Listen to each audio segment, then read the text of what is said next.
Hey, it's me, Joe Polyak, local San Francisco Bay Area real estate agent with Rise Homes, and I make videos like this one for people like you who might be thinking about buying, selling, or investing in real estate here in the San Francisco Bay Area.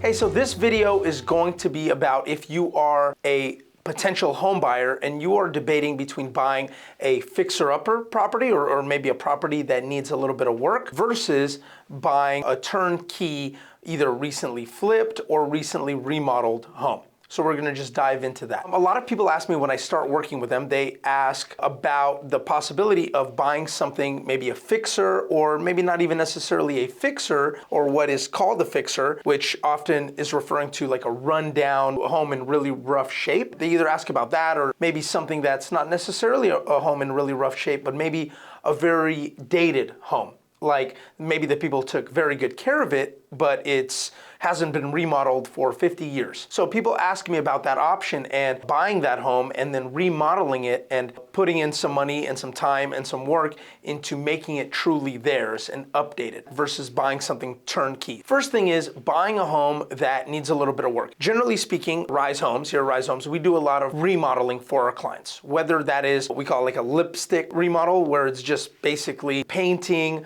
doing the floors, fixing up some dry rot, refinishing hardwood floors or replacing vinyl, staging, changing out light fixtures, doorknobs, hinges. That's a very simple, that usually takes about a month of work to do something like that. So we are able to help clients with that. And then we also often can do a full remodel, like full kitchen remodel, bathroom, et cetera, et cetera. We basically do everything other than extending a house, like building out a foundation and making the house larger, or taking down any walls or any structural engineering work. Because now if you're taking down a wall and you need to put in a beam or something like that, that requires significantly more work. An architect, structural engineer, dealing with the city back and forth, and a lot more time than we usually do. When people are buying a home, however, they might be open to that because they might come into a house and say the house is in fairly rough shape. There's some deferred maintenance. There's a lot of dry rot. The floors are in rough shape. The kitchen's old and damaged. The bathrooms are old. Tile is damaged. The plumbing is really old and deteriorating. The electrical is old, knob and tube. That needs to be updated. You need a new panel. What I usually do and what you need to do as a buyer is work with a good real estate agent. And that is if you don't have experience with this yourself or don't have a contractor in the family or a close friend who has experience with this work. It's good to have a good real estate agent who does have experience with this, who can guide you. So usually I walk with clients through these properties and I say, okay, well,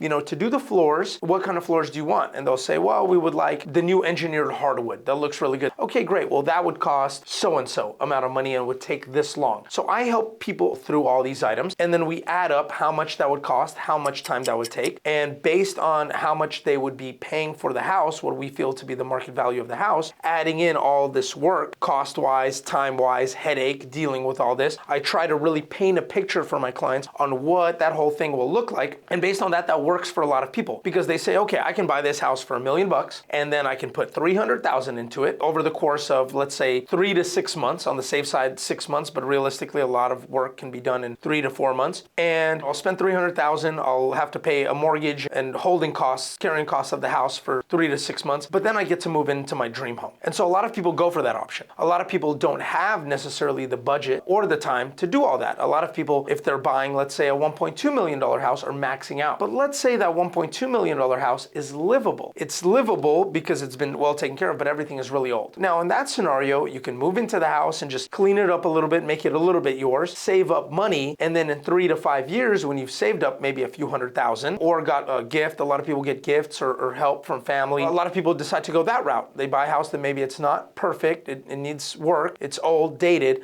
but they know that in 3 to 5 years, they're gonna get a bunch of money and they'll be able to do a big remodel and maybe move out for a couple of months while that's being done. Or maybe remodel and build out a downstairs. We have a lot of basements in our area. They can build out the downstairs, move down there, and then remodel the upstairs and then move back up upstairs. There's a lot of different scenarios that you can do. So really the key takeaway is, number one, work with a professional. Whether that's your real estate agent, somebody like myself or people on my team who understand remodeling costs, timelines, do this regularly on a regular basis, help advise clients, or a contractor, or an architect, or all of the above. Really, you should have a good team of professionals. That's the most important thing. Let's switch over to the buying something turnkey. So let's say that same $1 million house, same size, same neighborhood, same everything, has just been put up for sale after a flipper or a investor took the house and did a full gut remodel. And now that house probably market value is, let's say, 1.5, 1.6. Because they put in 200, 250 into it, and they want to make a profit, and they have commissions that have to be taken out,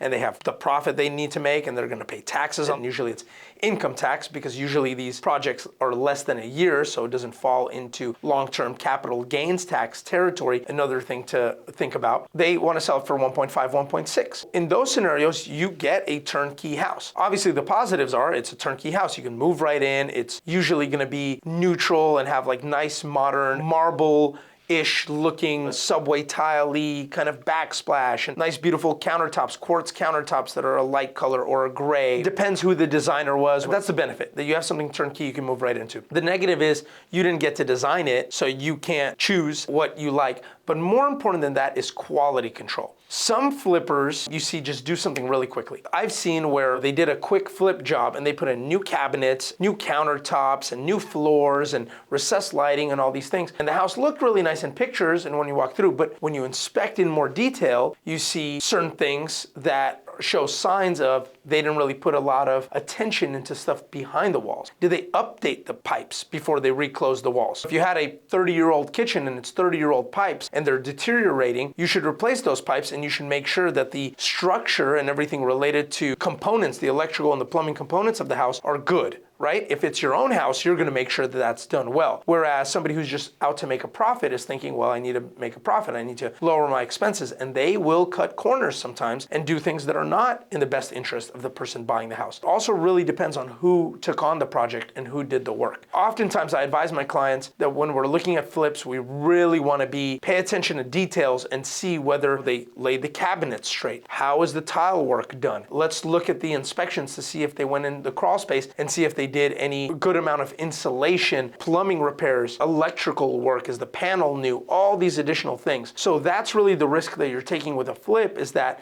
it looks like it's a new house, like everything is redone, where maybe a lot of corners were cut and it's not really in good shape. Not all flippers do this, not all investors. In fact, I think most do not. I think most do a good job and have quality control, but that's the most important thing. When you're doing your own project on a house, you have your own quality control. To summarize, for me, you can kind of tell which way I'm leaning. I have a vision. Oftentimes people don't have a vision of what a house can look like after it's done up. Because I've seen so many before and afters in person, I have a good vision of what it can look like. I really prefer being able to buy a property that needs work and being able to choose the colors myself and make sure that the quality of the work being done is to my standards, because I will be living there. I hope this video was helpful for you. Again, my name is Joe Polyak, local San Francisco Bay Area real estate agent with Rise Homes. And so if you ever have any questions, please feel free to reach out. My cell phone number is 415-595-2647 and my email address is joe@homesbyrise.com.